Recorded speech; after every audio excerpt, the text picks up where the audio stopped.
लोग कहते हैं कि वर्ल्ड कप इंडिया आंख बंद करके जीत सकता था, लेकिन धोनी ने गलत किया। रोहित शर्मा, विराट कोहली, भुवनेश्वर कुमार, जसप्रीत बुमराह, इंडिया के पास कौन कौन नहीं था, लेकिन रिजल्ट क्या आया? पूरे वर्ल्ड कप इंडिया ने 300 रन मजाक मजाक में बनाए थे और सेमीफाइनल में 240 रन नहीं बने।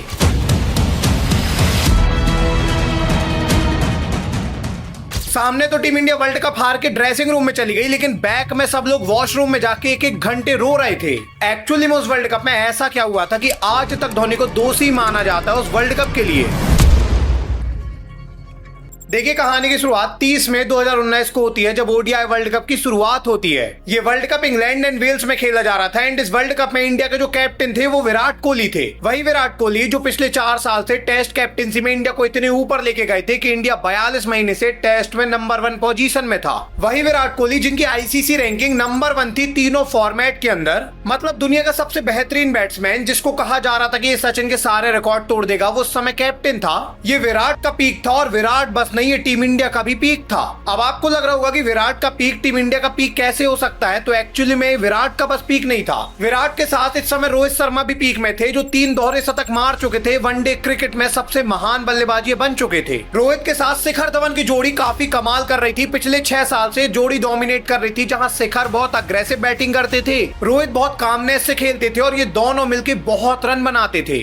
तो ऐसे में इंडिया के जो 3 टॉप ऑर्डर के बैट्समैन थे, शिखर धवन, विराट कोहली, रोहित शर्मा, ये तीनों दुनिया के बेस्ट ट्रियो थे। ऐसे में इंडिया की टीम बहुत स्ट्रॉन्ग थी और ये तीनों बस नहीं, पूरी इंडिया की टीम में कमाल कमाल के खिलाड़ी थे। जैसे केएल राहुल, ऋषभ पंत का इस समय राइज हो रहा था, जो नए नए आए हुए थे। साथ में कामनेस के लिए धोनी बैठे थे बाद में, जो आके मैच फिनिश करते थे और अपनी कप्तानी छोड़ चुके थे। एंड ऐसा नहीं है कि सिर्फ बैट्समैन बस टीम इंडिया में थे, बॉलर में टीम इंडिया के पास मोहम्मद शमी थे, जसप्रीत बुमराह थे और भुवनेश्वर कुमार थे। ये तीनों बॉलर इंडियन क्रिकेट के सबसे लव्ड बॉलर हैं और ये तीनों का player one of the deadliest player माना जाता है इंडियन क्रिकेट में। मतलब इंडिया की बैटिंग इतनी ज्यादा स्ट्रॉन्ग, उसके साथ इनकी बॉलिंग और ज्यादा स्ट्रॉन्ग, और इसके बाद विराट कोहली की कप्तानी। ऐसे कप्तान जो टेस्ट में दुनिया के सबसे महान कप्तान बन गए हैं। वेल, इतनी पैक्ड टीम के साथ जब वर्ल्ड कप स्टार्ट होता है तो सबके एक्सपेक्टेशन एकदम हाई हो जाती है। सबको लगता है कि इंडिया ये वर्ल्ड कप जीत सकती है। हालांकि वर्ल्ड कप इंग्लैंड में था, वहां पिचेस डिफरेंट होने वाली थी, लेकिन सबको उम्मीद थी कि इंडिया की टीम कमाल तो कर सकती है वहां पे। वेल, वर्ल्ड कप 30 मई को स्टार्ट होता है, लेकिन इंडिया का पहला मैच 5 जून से स्टार्ट होना था। पहला मैच जब 5 जून को इंडिया का होता है तो ये मैच साउथ अफ्रीका से खेला जा रहा था और इंडिया को इस पिच में एक ज्यादा स्पिनर चाहिए था, इसलिए इंडिया ने मोहम्मद शमी को ड्रॉप कर दिया। अब आपको लग रहा होगा शमी को आईसीसी टूर्नामेंट में इंडिया ने ड्रॉप कर दिया, ये कितनी बड़ी बात है,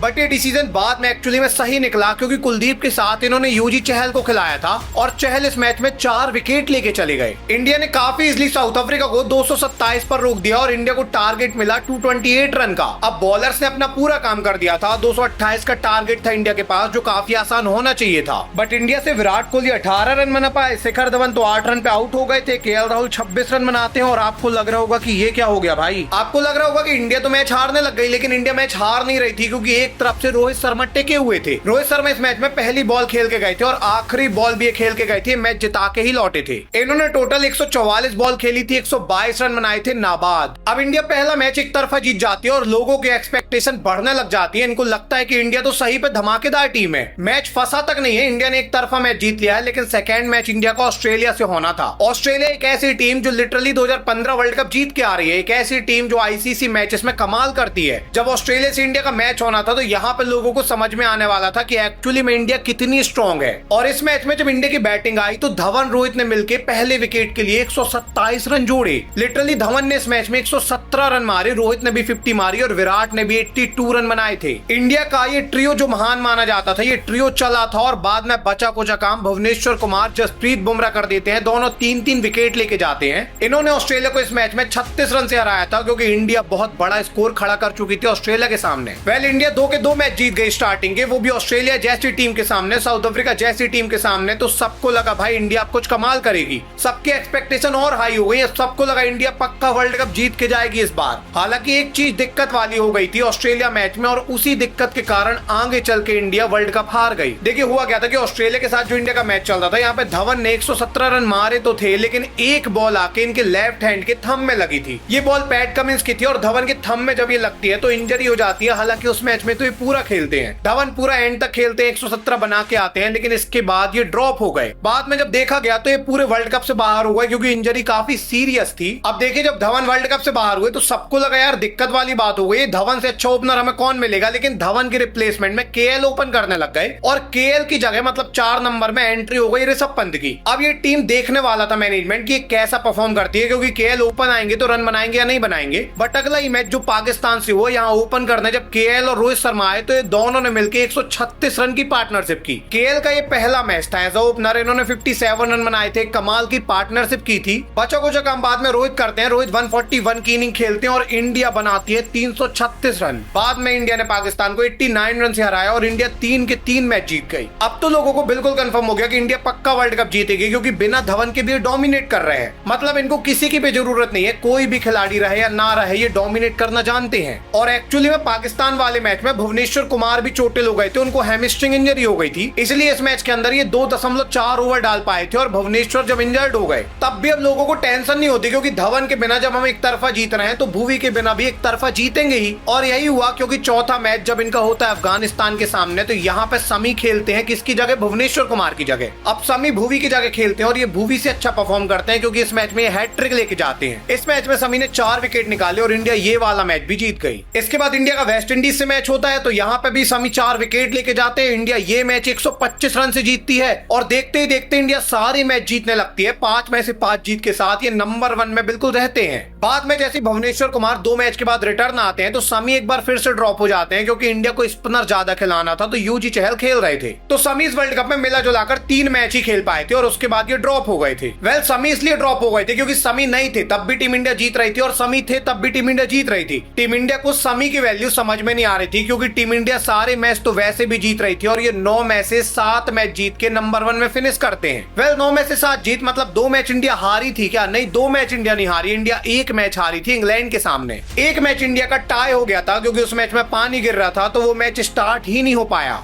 अब इंडिया 9 में से 7 मैच भले जीती थी, लेकिन इंडिया ने नंबर 1 में फिनिश किया था, क्योंकि पूरे वर्ल्ड कप में कोई ऐसी टीम नहीं थी जो 2 मैच ना हारी हो। ऑस्ट्रेलिया सबसे कम 2 मैच हारी थी, लेकिन इंडिया तो सिर्फ 1 मैच हारी थी। इंडिया ने नंबर 1 में फिनिश किया था और वर्ल्ड कप के रूल के हिसाब से नंबर 1 वाली टीम को नंबर 4 से खेलना था, नंबर 2 वाली टीम को नंबर 3 से खेलना था। वेल नंबर 1 में इंडिया थी, नंबर 2 में ऑस्ट्रेलिया थी, नंबर 3 में इंग्लैंड और नंबर 4 में न्यूजीलैंड। अब देखिए इस पॉइंट तक सबको क्लियर था कि फाइनल में इंडिया और ऑस्ट्रेलिया भिड़ने वाले हैं, क्योंकि सेमीफाइनल के अंदर ऑस्ट्रेलिया इंग्लैंड को हरा देगी और इंडिया न्यूजीलैंड को। अब सबको ऐसा इसलिए लग रहा था क्योंकि इंडिया सबसे मजबूत टीम है, इनको न्यूजीलैंड कहां से हरा पाती। साथ में ऑस्ट्रेलिया की टीम नॉकआउट मैचेस में इतना कमाल का परफॉर्म करती है कि इनको इंग्लैंड हरा ही नहीं सकती। तो सबको क्लियर था भाई कि फाइनल में इंडिया और ऑस्ट्रेलिया भिड़ने वाले हैं, ये तो पक्का है। बट पहला सेमीफाइनल जब स्टार्ट होता है इंडिया और न्यूजीलैंड के बीच तो यहाँ कुछ और ही हुआ। देखिए मैनचेस्टर का ग्राउंड था, 9 जुलाई का दिन था, इंडिया और न्यूजीलैंड के बीच सेमीफाइनल मैच खेला जाना था। वेल इस ग्राउंड में 80% बारिश के आसार थे, इसलिए मैच के लिए रिजर्व डे रखा गया था। अब न्यूजीलैंड इंडिया का इस वर्ल्ड कप में पहला मैच नहीं था, इससे पहले भी न्यूजीलैंड इंडिया मिल चुके थे। ये कहाँ मिले थे? एक्चुअली में लीग स्टेजेस में मिले थे, लेकिन वहां पे इनके मैच में पानी गिरा था और यही वो मैच था जो टाई हुआ था। इसका मतलब ये पहली बार वर्ल्ड कप में मिल रहे थे, क्योंकि इसके पहले मैच टाई हो चुका था और ये मैच भी पानी गिरने के आसार में था। अब देखिए इस मैच में ऐसा था कि अगर पानी गिरेगा तो मैच दूसरे दिन जाएगा और अगर दूसरे दिन पानी गिरेगा तो इंडिया क्वालिफाई कर जाएगा, क्योंकि इंडिया नंबर 1 में है। मतलब हर तरफ से इंडिया क्वालिफाई कर जा रहा था और मैच जब स्टार्ट हुआ तो ऐसा लगा कि इंडिया तो खेल के भी क्वालिफाई कर जाएगा, क्योंकि इंडिया ने शिकंजा कस लिया न्यूजीलैंड पर। 1 रन पे इंडिया ने न्यूजीलैंड का पहला विकेट गिरा दिया। हालांकि इसके बाद केन विलियमसन पार्टनरशिप करते हैं,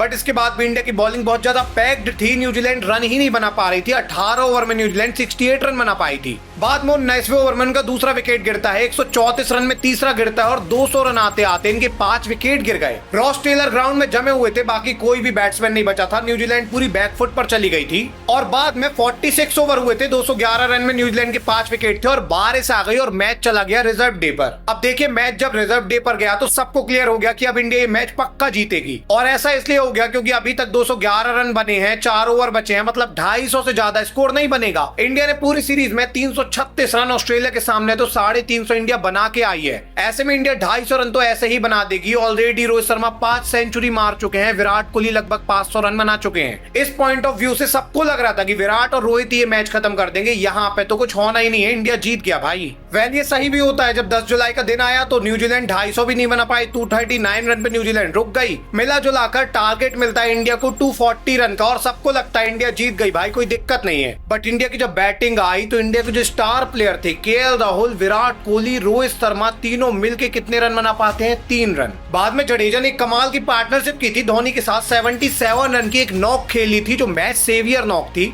इसके बाद भी हम ये मैच हार गए और 221 में टीम इंडिया ऑल आउट हो गई। वेल इस पूरे वर्ल्ड कप में इंडिया डोमिनेट कर रही थी, लगातार बड़े स्कोर बना रही थी, लेकिन सेमीफाइनल में हार गए और बहुत बुरी तरीके से हारे। 12 बॉल में इंडिया 25 रन नहीं बना पाई। वहां पे एमएस धोनी रन आउट हो गए और उसके बाद लोग स्पेक्युलेट करने लग गए कि एमएस धोनी जानबूझकर रन आउट हुए हैं। युवराज सिंह के जो पापा हैं योगराज सिंह, ये इंटरव्यू में आके ये कहते हैं कि धोनी इसलिए आउट हुए हैं क्योंकि विराट कोहली कोई वर्ल्ड कप न जीत पाए। धोनी चाहते हैं कि उन्हीं के कप्तानी में वर्ल्ड कप रह जाए 2011 वाला और उसके बाद इंडिया वर्ल्ड कप ना जीत पाए। अब ये लोग कुछ भी कह रहे थे क्योंकि धोनी अगर ऐसा चाहते तो वो पहले से ही रन नहीं बनाते, वो पूरी पार्टनरशिप बिल्ड करके मैच एंड तक लेके जा रहे थे। और एक्चुअली में धोनी आखिरी प्लेयर थे, उनके बाद कोई खिलाड़ी नहीं था। वो आउट हुए तो लोगों ने उन्हीं के ऊपर थोप दिया कि धोनी की गलती थी सेमीफाइनल हराने के लिए, बट एक्चुअली में पूरी टीम इंडिया की गलती थी सेमीफाइनल को हारने में। एंड ऐसा मैं क्यों कह रहा हूँ क्योंकि धवन पूरे टूर्नामेंट से पहले ही बाहर हो चुके थे। वो धवन जो प्रेशर कंडीशन में भी रन बनाते हैं, वो धवन पहले ही बाहर हो गए। बाद में टीम इंडिया के स्टार बल्लेबाज रोहित शर्मा ने 5 सेंचुरी मारी थी, वो भी सेमीफाइनल में नहीं चले। विराट कोहली जो 500 रन बना चुके थे, ये भी सेमीफाइनल में नहीं चले। ऋषभ पंत, दिनेश कार्तिक, कोई भी सेमीफाइनल में नहीं चला। पूरा भार धोनी पे आ गया। जडेजा ने तो अपना काम कर दिया, बट धोनी जब अकेले बचे, 12 बॉल में 25 नहीं बना पाए, तो पूरा का पूरा आरोप इन पर थोप दिया गया। बट एक्चुअली में यूजी चहल ने बताया कि मैच के बाद सारे के सारे खिलाड़ी वॉशरूम पे एक एक से जा रहे थे और रो रहे थे। चाहे विराट कोहली हो, चाहे रोहित शर्मा, चाहे एमएस धोनी, सबके सब रो रहे थे क्योंकि सबको दुख था। सबको दुख था कि विराट कोहली जैसे महान कप्तान की कप्तानी में हम कोई वर्ल्ड कप नहीं जीत पाए, हम जीता जिताया वर्ल्ड कप हार गए। वैसे इसके बाद सेकेंड सेमीफाइनल में ऑस्ट्रेलिया भी इंग्लैंड से हार गया और फाइनल में इंग्लैंड न्यूजीलैंड के बीच क्या हुआ था उसकी पूरी वीडियो ये है। इंडिया 2015 वर्ल्ड कप कैसे हारी उसकी वीडियो ये है। ये दोनों वीडियो जरूर से देखिएगा। अगली वीडियो किस टॉपिक में चाहिए जरूर से बताइए। मिलेंगे किसी अगली वीडियो में, तब तक के लिए धन्यवाद।